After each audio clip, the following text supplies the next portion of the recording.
राष्ट्रपति द्रौपदी मुर्मू जो कि राष्ट्रपति हैं, वो देहरादून में हैं और एलबी जो लाल बहादुर शास्त्री प्रशासनिक अकादमी है उसमें एक कार्यक्रम को वो संबोधित कर रही हैं। प्रशासन एकेडमी के निर्देशक श्री श्रीनिवास आर कटिकिथाला जी, एकेडमी के विशेष निर्देशक श्रीमती राधिका रस्तगी जी, एकेडमी के संकाय सदस्य एवं 97th फाउंडेशन कोर्स के प्रशिक्षु अधिकारीगण, सभी को मेरी प्यार भरा नमस्कार। भारत की सिविल सेवाओं के शीर्ष प्रशासन प्रशिक्षण संस्थान लाल बहादुर शास्त्री राष्ट्रीय प्रशासन एकेडमी में आप सभी युवा अधिकारियों से मिलना और आपको संबोधित करना मेरे लिए एक सुखद अनुभव है। एकेडमी में अपना प्रशिक्षण सफलतापूर्वक पूरा करने के लिए आप सभी प्रशिक्षु अधिकारियों को बधाई और शुभकामनाएं।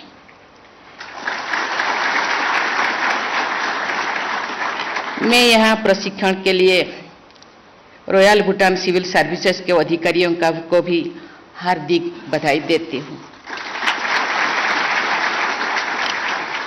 लाल बहादुर शास्त्री राष्ट्रीय प्रशासन एकेडमी के सभी वर्तमान और पूर्व अधिकारियों की भी मैं प्रशंसा करती हूँ, जिन्होंने बड़े ही लगन और मेहनत से हमारे देश के चुने हुए ब्रिलियंट माइंड्स को एवल सिविल सर्वेंट के रूप में ढाला है। आज इस सभागार में आने से पहले मुझे यहाँ पर एक नया हॉस्टल ब्लॉक और मेस अरेना, पोलो फील्ड और अन्य कई सुविधाओं का उद्घाटन करने का अवसर मिला। मुझे विश्वास है कि इन नई सुविधाओं से प्रशिक्षु अधिकारियों को और अधिक सहूलियत होगी। ये बहुत ही खुशी की बात है कि आज से पर्वतमाला Himalayan and north east outdoor learning arena का निर्माण कार्य शुरू हो रहा है, जो सिविल सर्वेंट्स और प्रशिक्षुओं के लिए हिमालय और भारत के पूर्वोत्तर क्षेत्र के बारे में एक ज्ञान कोश का काम करेगी। प्रिय प्रशिक्षु अधिकारीगण, आज जो मैं आपको संबोधित कर रही हूं तो मेरे स्मृति में सरदार वल्लभ भाई पटेल के शब्द गूंज रहा है। अप्रैल 1947 में सरदार पटेल आईएएस के प्रशिक्षु बैच से मिल रहे थे। देश अभी आजाद नहीं हुआ है, लेकिन इस बैच का भारतीयकरण हो चुका था। उस वक्त उन्होंने कहा था, and I quote, we must expect and we have a right to expect the best out of every civil servant in whatever position of responsibility he or she may be, unquote। आज हम गर्व से कह सकते हैं कि civil services के लोग इन अपेक्षाओं पर खरे उतरे हैं।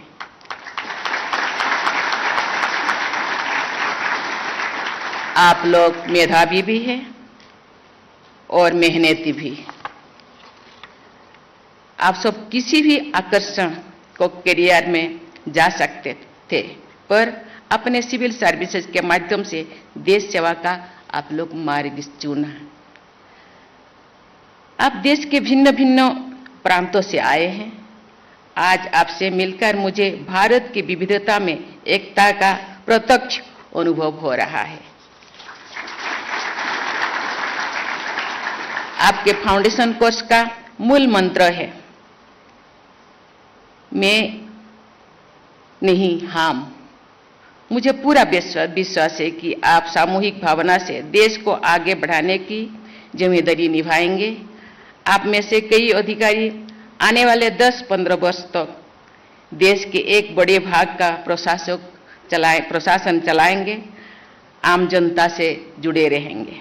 आपके सपनों का भारत कैसा हो, इसको आप मूर्त रूप दे सकते हैं।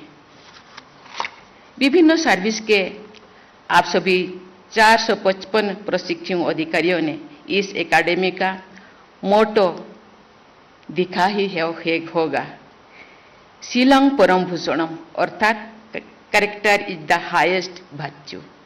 आपके प्रशिक्षण की पद्धति कर्मयोग के सिद्धांतों पर आधारित है, जिसमें कैरेक्टर की बड़ी महत्ता है। हमारे पूर्ववर्ती राष्ट्रपति प्रणब मुखर्जी ने प्रशिक्षु अधिकारियों को संबोधित करते हुए संविधान के प्रति सम्मान और निष्ठा का भाव रखने को कहा था। मैं भी इस बात को दोहराना चाहती हूँ। आपको समाज के वंचित वर्ग के लोगों के लिए संवेदनशील रखनी होगी। एनोनिमिटी, एबिलिटी और ऑस्टेरिटी ही एक सिविल सर्वेंट्स का आभूषण है। यही गुण आपको पूरी सेवा अवधि में आत्मबल देंगे। आप अपने प्रशिक्षण के दौरान जिन मूल्यों से अवगत हुए हैं, ये मूल्य सिर्फ सैद्धांतिक दायरे तक ही सीमित नहीं रहनी चाहिए। देश की जनता के लिए काम करते समय आपके सामने अनेक चुनौतियां और कठिनाई आपके सामने आएंगे। उन परिस्थितियों में आपको इन मूल्यों का अनुसरण करते हुए पूरे आत्मविश्वास के साथ काम करना होगा। भारत को उन्नति और विकास के पथ पर अग्रसर करना, देशवासियों के उत्थान का मार्ग प्रशस्त करना आप सबकी संवैधानिक जिम्मेदारी भी है और नैतिक अंतर्दायित्व भी है। समाज के हित का कोई भी कार्य सभी कुशलतापूर्वक संपन्न हो सकता है जब सभी भागीदारों का साथ लेकर चला जाए।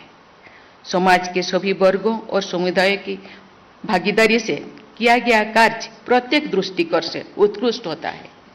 इसलिए मेरा ये मानना है कि जब आप समाज के उपेक्षित और वंचित वर्ग के लोगों के ध्यान में रखते हुए अपने निर्णय लेंगे तो आप अपने लक्ष्यों को प्राप्त करने में अवश्य सफल होंगे। मुझे बताया गया है कि आप लोगों ने अपने प्रशिक्षण के दौरान, आप मुझे आते हुए बता रहे थे, आज की आजादी के अंत्योदय तक अभियान के तहत पूरे देश में 75 गांव में आप समय बिताए। साथ ही अपने उन गांव में अमृत सरोवर का भी निर्माण किया है। ये सभी गांव ऐसे स्वतंत्रता सेनानियों के गांव हैं जिन्होंने किसी नाम और ख्याति की इच्छा किए बिना देश की आजादी के लिए लड़ाई लड़ी थी। आपको उन महान आत्माओं से प्रेरणा लेते हुए एक आम आदमी बनकर देश की सेवा करनी है। अपने गांव में प्रवास के दौरान सरकारी योजनाओं के क्रियान्वयन की प्रक्रिया को नजदीक से देखा। वहां के लोगों की बुनियादी जरूरतों, उनकी समस्याओं, उनकी आशाओं, आकांक्षाओं को जानने समझने का मौका भी आप सबको मिला। मुझे विश्वास है कि आप इस व्यापक अनुभव को केवल प्रशिक्षण तो की सीमित नहीं रखेंगे, बल्कि सरकारी योजनाओं का लक्ष्य प्रत्येक जरूरतमंद व्यक्ति तक पहुंचे, ये सुनिश्चित करने का दायित्व आप सदैव निभाएंगे। आज जनता जागरूक है और गुड गवर्नेंस समय की मांग है। गुड गवर्नेंस का अभाव हमारी अनेक सामाजिक और आर्थिक समस्याओं की जड़ है। लोगों की समस्याओं को समझने के लिए आम लोगों से जुड़ना जरूरी है। लोगों से जुड़ने से के लिए आपको विनम्र बनना होगा। सभी आप अनेक उनके साथ संवाद स्थापित कर सकेंगे, उनकी जरूरतों को समझ सकेंगे और उनकी भलाई के लिए काम कर सकेंगे। मुझे ये देखकर हर्षित हो रही है कि प्रशिक्षु अधिकारियों की इस बैच में 133 बेटियां हैं।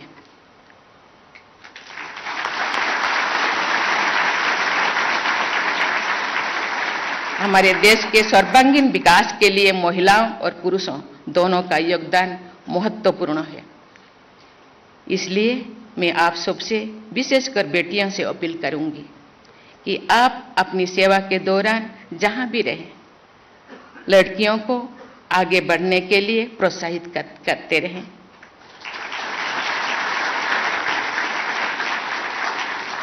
जो हमारी बेटियां विभिन्न क्षेत्रों में आगे आएंगे तो हमारा देश और समाज सशक्त बनेगा। प्रिय प्रशिक्षु अधिकारीगण, मैं आज आपसे वर्तमान समय के एक ज्वलंत मुद्दे पर बात करना चाहूंगी।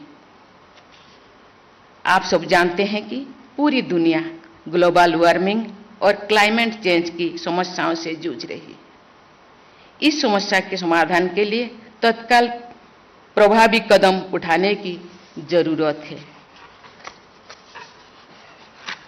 आप सब से मेरी अपील है कि भारत सरकार पर्यावरण सुरक्षा से जुड़ी जो भी कदम उठा रही है उसके पूरी तरह से लागू करें, जिससे हमारे आने वाले कल सुरक्षित हो सके।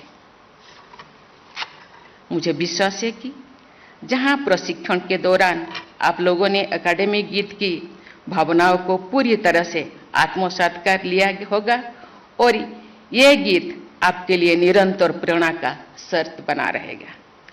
मेरा मानना है कि आप रहो धर्म में धीर, रहो कर्म में वीर, रखो उन्नत सिर, डरो ना की भावना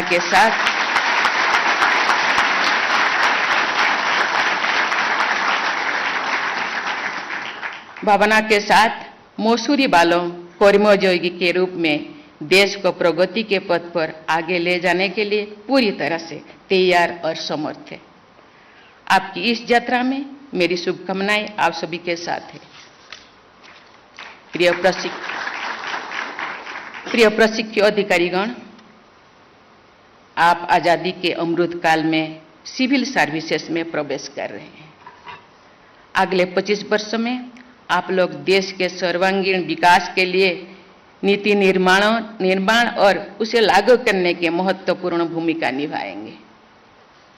आज मैंने इस एकेडमी में वॉकवे ऑफ सर्विस का उद्घाटन किया, जहां प्रत्येक वर्ष प्रशिक्षु अधिकारियों द्वारा निर्धारित किए गए उनके राष्ट्र निर्माण के लक्ष्यों को टाइम कैप्सूल में रखा जाएगा। मुझे बताया गया है कि इन टाइम कैप्सूल्स को वर्ष 2047 में उन अधिकारियों द्वारा स्वयं खोला जाएगा जिन्होंने अपने राष्ट्र निर्माण लक्ष्यों को कैप्सूल में रखा है। मुझे विश्वास है कि आप लोगों ने इस टाइम कैप्सूल में हमारे देश को इसके आज़ादी के शताब्दी वर्षों तक आधुनिक, आत्मनिर्भर और सशक्त राष्ट्र बनाने का लक्ष्य रखा ही होगा। मेरा विश्वास और मेरी आपसे अपील है कि आप स्वयं निर्धारित किए गए अपने लक्ष्यों को सदा याद रखें और उनको पूरा करने में निष्ठापूर्वक जुड़े रहें।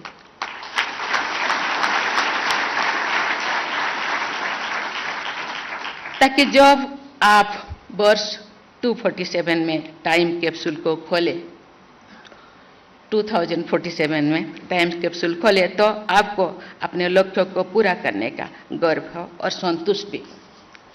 आज मुझे पता नहीं मेरे आने से आप कितने खुश हो, लेकिन मैं ज़्यादा खुश हूँ।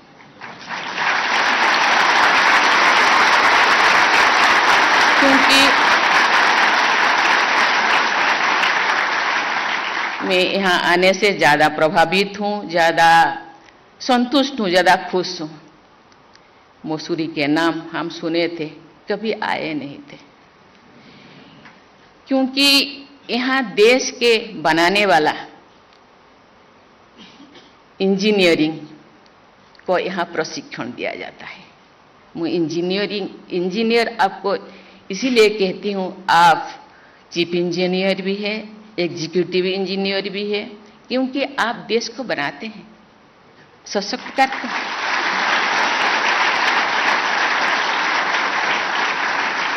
मैं खुश हूँ कि आप गांव-गांव गए, गांव के लोगों की खूबियाँ, उनके कमियाँ क्या है, और